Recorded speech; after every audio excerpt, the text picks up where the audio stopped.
Finalmente, plena Bien, madrugada, también los senadores dieron la media sanción que faltaba para que sea ley. Y lo primero, ¿no?, que sí. queremos preguntarte, Nico, es qué impacto esto va a tener político y económico, crees, a partir del lunes. Bueno, seguramente ya esté reglamentada el lunes o martes. Me parece que la secretaria de Legal y Técnica, Vilma Ibarra, va a trabajar fuerte en eso. Y me parece que en los primeros días de la semana, Alberto Fernández, como ya tuiteó, va a proponer que se deroguen las jubilaciones de privilegio y va a tratar también de que se instale la cuestión de el Consejo de Alimentario por el Hambre, ¿no? Para contrarrestar un poco tal vez el costo político que tuvo que pagar por el cambio que no impulsó el Poder Ejecutivo, pero que se negoció en el Congreso, y creo que lo hizo Máximo Kirchner junto al bloque de la gente que está alineada con Roberto Labaña, de sacar de la movilidad jubilatoria, ¿no?, a los docentes, bueno, a determinados gremios o trabajadores, pero de dejar, no congelar las jubilaciones de la política, ¿no? Que me parece que quedó como un gran tema, o como el tema que se está discutiendo, cuando dentro de la ley hay una cantidad de nuevos impuestos y de cosas que todavía me parece que no se conocen del todo, que van a empezar a impactar en la gente a partir del lunes, o cuando se reglamente, ¿no? A mí me parece que el verdadero impacto de la ley se va a conocer dentro de un mes o dos. Ahí es cuando la sociedad la va a sentir realmente. Ahora es como una cosa medio difusa, ¿no? Se votó un mega paquete de leyes. Está ahí el tema de la clase política, o los dirigentes, o la política, que no parece haber sido tan solidaria como se le está pidiendo a la sociedad. Pero después, cuando empiece a correr la ley y se empiecen a pagar impuestos y los autos sean más caros, y bueno, y todavía hay artículos que no se conocen en detalle, me parece que ahí sí la sociedad la va a sentir realmente. Y después, en la cuestión política, hay un dato que no sé si se conoce tanto. Ayer casi se parte el bloque, o se divide el bloque de la oposición en el Senado. Hubo discusiones muy fuertes a los gritos durante el cuarto intermedio, porque algunos senadores que tienen experiencia creían que podían llegar a tener el número suficiente de senadores del bloque de la oposición Mm. para trabar la discusión de la ley. La ley se empezó a debatir con los 2/3 de los presentes, que eran solamente los diputados, los senadores del oficialismo. En la oposición creían que podían tener el número para que esos 2/3 no lleguen a tenerlos en el gobierno, ¿no?, el oficialismo parlamentario, y entonces la ley se iba a trabar y no se iba a votar esta semana. Finalmente se decidió esperar que el oficialismo consiga el quórum, los 2/3, y ahí bajaron los senadores opositores, pero una discusión muy, muy fuerte que casi hace partir el bloque en serio. Bueno, pero a ver, el número lo tuvieron, a ver, el oficialismo no tardó demasiado en tener el número. No, no, pero porque en la discusión, durante el cuarto intermedio, la Sí. oposición, o parte de la oposición, algunos senadores, decían que podían llegar a tener a los senadores suficientes como para Ah, frenar los 2/3 de los presentes.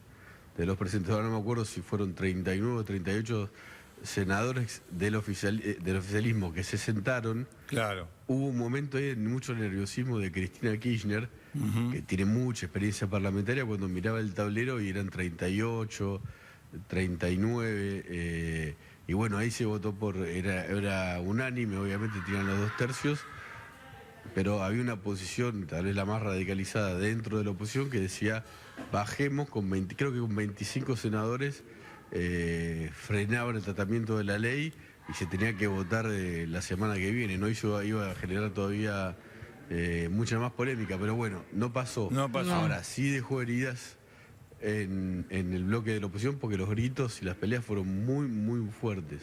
Ahora, Nico, ¿vos crees que esto también, recordemos que lo que es la Cámara de Diputados y lo que es la Cámara de Senadores tiene como llegada directa a cada una de las provincias, son más los representantes de las provincias y los gobernadores. Y acá me parece que los gobernadores, por distintas razones, jugaron un rol distinto, diferente, valga la redundancia que estoy haciendo, porque inclusive un Gerardo Morales, gobernadores radicales, salieron a pedir que se presenten y que den quórum desde los diputados. ¿Hay algo en juego? ¿Hay promesas que se le han hecho a las provincias que también por eso tenían ese interés, más allá de que sean oposición?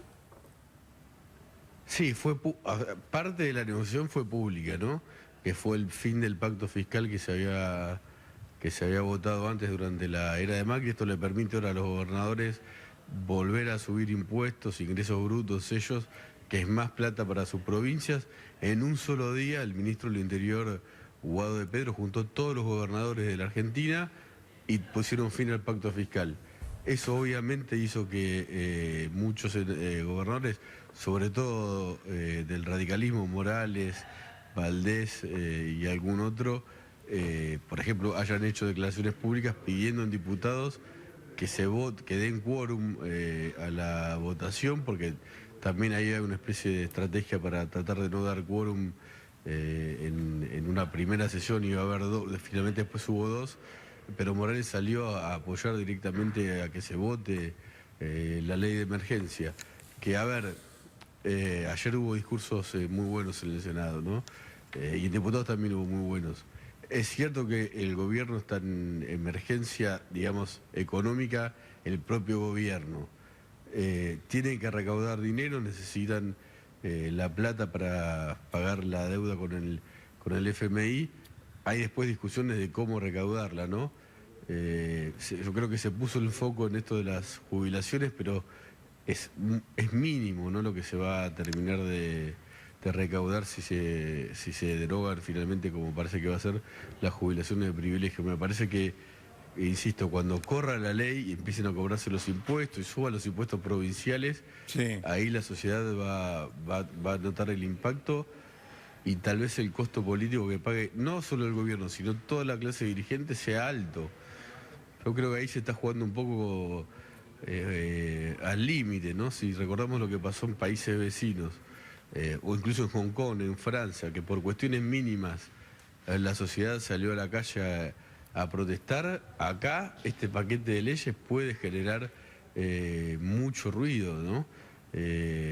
Hasta ahora la sociedad argentina siempre fue bastante mansa, digo en el buen sentido, porque bueno, es un país con 40% de pobres, es un país que está quebrado, es un país donde el Estado no brinda los servicios que debería, y no hubo grandes manifestaciones. Ahora, esta primera ley de la era F, digamos, ¿no?, de Alberto Fernández y Cristina Fernández, puede ser como una especie de evaluación de cuánta paciencia tiene la sociedad para aguantarse un nuevo impuestazo, un nuevo ajuste, pero que no venga del Estado, sí de los privados.